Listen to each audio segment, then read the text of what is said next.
Hello, welcome back to our channel my view. అందరు ఎలా ఉన్నారండి? బాగున్నారా? ఈ రెసిపీ వచ్చేసి పులావ్. అందరి ఇళ్ళలో చేసుకునేది. మా ఇంట్లో ఎలా తయారు చేసుకున్నారో చూపిస్తాం రండి. స్టవ్ వేసుకోవాలి. ముందు కొంచెం నెయ్యి వేసుకోవాలి అండ్ ఆయిల్ కూడా వేసేసుకోవాలి. నెయ్యి వేసుకుంటే ఏంటంటే టేస్ట్ బాగుంటుంది. సో అందుకని నెయ్యి యాడ్ చేసుకోవచ్చు.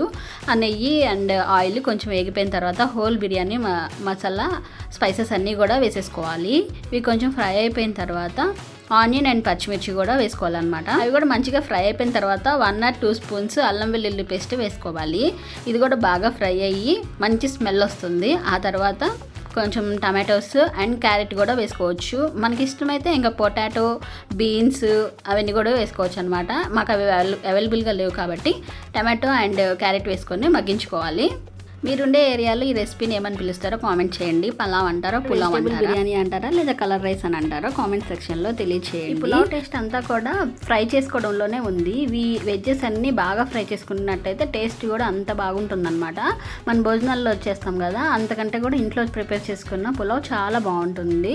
సో ఈసారి సండే మీరు కూడా మీ ఇంట్లో ట్రై చేయండి. నెక్స్ట్ మన ఐటమ్ వచ్చేసి పుదీనా, కొత్తిమీర అండ్ కరివేపాకు. వీటిని కూడా వాటిలో వేసేసి బాగా ఫ్రై చేసుకోవాలి, మగ్గించుకోవాలి. మంచి ఫ్లేవర్ అరోమా అయితే చాలా బాగుంటుందన్నమాట. నెక్స్ట్ వచ్చేసి కొంచెం కారం అండ్ మన టేస్ట్ తగ్గట్టుగా లైట్గా వేసుకోవాలి కారం. నెక్స్ట్ వచ్చేసి పెరుగు వేసుకోవాలి. పెరుగు వేసుకుంటే టేస్ట్ బాగుంటుంది అండ్ మంచి టెక్స్చర్ తోటి బాగుంటుంది అనమాట. అందుకని పెరుగు వేసుకున్నాము.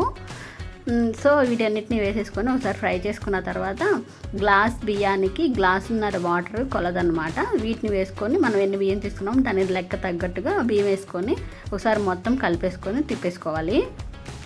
ఈ స్టేజ్లోనే కొంచెం సాల్ట్ కూడా వేసుకోవాలి. మన రుచికి తగ్గట్టుగా సాల్ట్ వేసేసుకొని వాటర్ అంతా కూడా రోలింగ్ బాయిలింగ్ అయ్యే వరకు మూత పెట్టేసుకొని మగ్గించుకోవాలన్నమాట. ఇలా బాగా పొంగొచ్చే వరకు ఇలా తెరిలిన తర్వాత వాటరు నెక్స్ట్ మనం రెడీ కడిగేసి పక్కన పెట్టుకున్న బియ్యం ఉంటుంది కదా, అది కొంచెం కొంచెంగా జాగ్రత్తగా దీనిలోకి వేసుకోవాలి.